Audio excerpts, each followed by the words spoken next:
Minnesota Statute 127A.46 permits the state to delay payments to school districts within a fiscal year, and if it would reduce the need excuse me, for the state to short-term borrow. This legislation that I'm proposing, Senate File 209, would repeal this authority. While I'm interested in protecting the cash flow position of the state, I do not believe it makes sense to do so by jeopardizing the cash flow situation of the local school districts and forcing them to possibly short-term borrow. When we delay payments to school districts, we are only passing the buck, or in this case, keeping the buck. Approximately $192 million away from our local schools. The difficulties at the state level have been a result of building in too much spending and not having an adequate reserve to weather the ups and downs of the revenue and expenditure cycles. We already have school districts dealing with an unprecedented payment shift that provides only 70% of the state aid they are eligible to receive in the current year. The remaining 30% is not paid until the next fiscal year. To then delay when school districts receive their 70% payment is just further piling on, and I don't think we should do this. Senator Stumpf, I think you may be interested to know there's not only no fiscal note, but there's no fiscal impact, although there's a financial impact, of course, to both the state and the school districts. Members, I draw your attention to this big long sheet here, if you could pull that out, if you've got that in your packet, just to draw your attention to a specific example to illustrate the issue. If you look on the second line, it says Minneapolis Public School District. I'll give you a second to find that. In the third column, the UFAR's unappropriated fund balance, it says $107 million.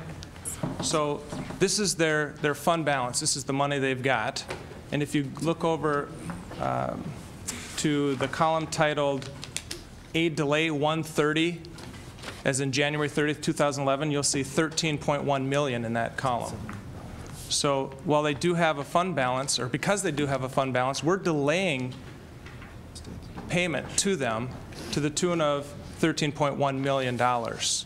So it definitely has an impact on Bernadette Johnson and what she's trying to do with the Minneapolis School District to manage her finances. So right now we're saying to local school districts, we're going to use your cash reserve because we're having troubles with our cash flow. So bottom line, I urge you to support Senate File 209 to protect our local school districts. Senator Bonhoeff. Thank you, Madam Chair. And I carried this bill last year along with the chairwoman, Senator Olson, so I know that you share our concern about this. But just for members' background information, this was done in the 80s when there were similar cash flow challenges. The legislature, after it got through a very contentious session where they were concerned about the bond rating of the state, decided that the one solution would be to put a provision in law that directed the Commissioner of Revenue, before they could short-term borrow, insisted that they take the money right from school districts' reserves. So we last year, that came to our attention because in fact we discovered we were going to be in the red when it came to cash flow needs. And so last year what we were able to do through negotiation is, rather than just repeal it, even though that's what a couple of us wanted to do, we were able to change it to the commissioner may borrow from the schools and then put a cap on it, and the only time you could borrow from the school district's reserves is if a school district had more than $700 per pupil in their reserves. So that limited the amount of districts that we could have borrowed from. But in the figures that Senator Daley mentioned, actually, like for example, the Minneapolis figure, that didn't include the second time we borrowed. And so in fact, for Minneapolis, we're now into Minneapolis $35 million, not just the original 13. And I have a list of the members around this table who are affected.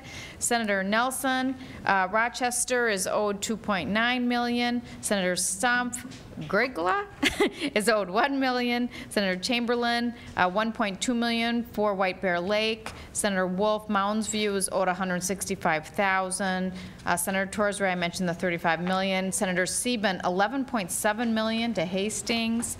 Senator Nenow, Cambridge Asante, $2.3 million. Senator Han, they were owed, they're paid back. Senator DeCroof, Northfield, $1.1 million. So, you know, I know that the districts that we all represent are concerned about this, and it seems to me that we should not use our school districts as a bank, in essence, for the financial management issues that our state is facing. With regard to the AAA rating, when they started doing this practice, there actually was an alert put out about the state of Minnesota. I don't think they downgraded our rating, but it's not like this isn't seen from the financial sector. So I don't think we're doing ourselves any favors by using this tactic. So, may I just ask a question of Mr. Naumann, because last year the law said that you had to, and it was at $350. They did have to borrow, but the executive branch did take the liberty, because it had been so long, they moved it up to $700 in dollars per pupil that were exempt from the borrowing for the fund balance. And it was also done, I think, late in the year of it. Was it March or April when they borrowed? So and the law says it has to be paid back by May 30th. But I believe this year the need was earlier, so they've borrowed, and it's for a longer period of time. But I kind of missed this jump from the 13 to the 35 million. Could you explain that? Madam Chair and members, I'll do my best. There's a lot of moving pieces here in this particular piece of public policy, and I think perhaps with your permission, it's worth clarifying that this is not the payment shift. This is an inter-year, not I mean, it's within a year. It's within a single year.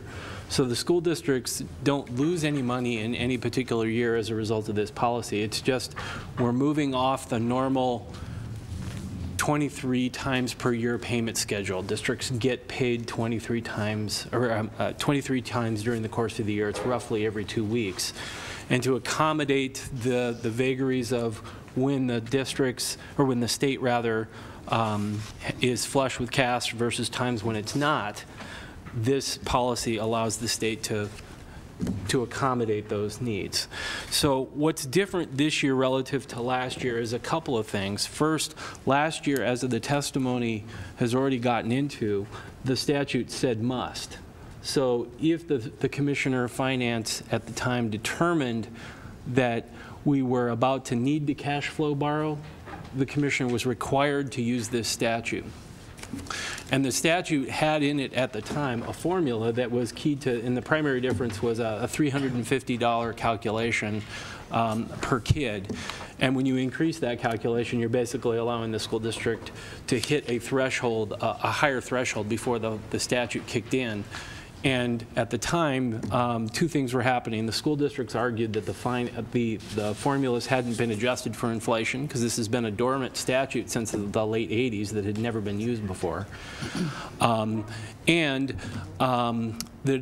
agency didn't feel it needed as much cash. So those two things combined to allow the $700 calculation. Subsequent to that, the legislature changed the may to must. Reverse that. The must to may, and then we adjusted the formula up to $700.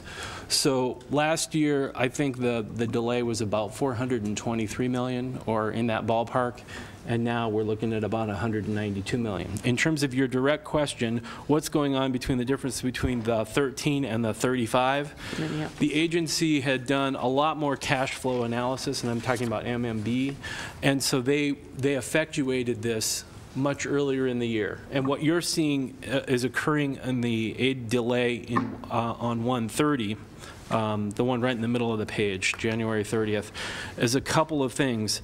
They had already been doing some delaying, and they had to delay before they had final data at the end of the year. So what's not shown here is the delays that had occurred up to that point. And then the difference is what remains. So that's how you get from the 13 to the 35. So the final payback is on the 30th of May, and that's when we settle up, and that's why that column's a really good one, because you can see what is actually being delayed. I hope that helps. Madam Chair. Madam Chair. Senator Bonoff. So the another key to this provision in law says that it must be repaid, you know, at the end of the fiscal year in June, or the end of the year in June. And the concern about that is we've seen the cash flow projections from the past, maybe they've gotten better, but we would still, the last time I saw them, be in the red. And so then the question is, then what happens to these school districts? Then do we go to the open market, and what is that dynamic? And so that was really the impetus for my thinking that the more prudent measure would be school districts are not the bank, and we repeal the statute.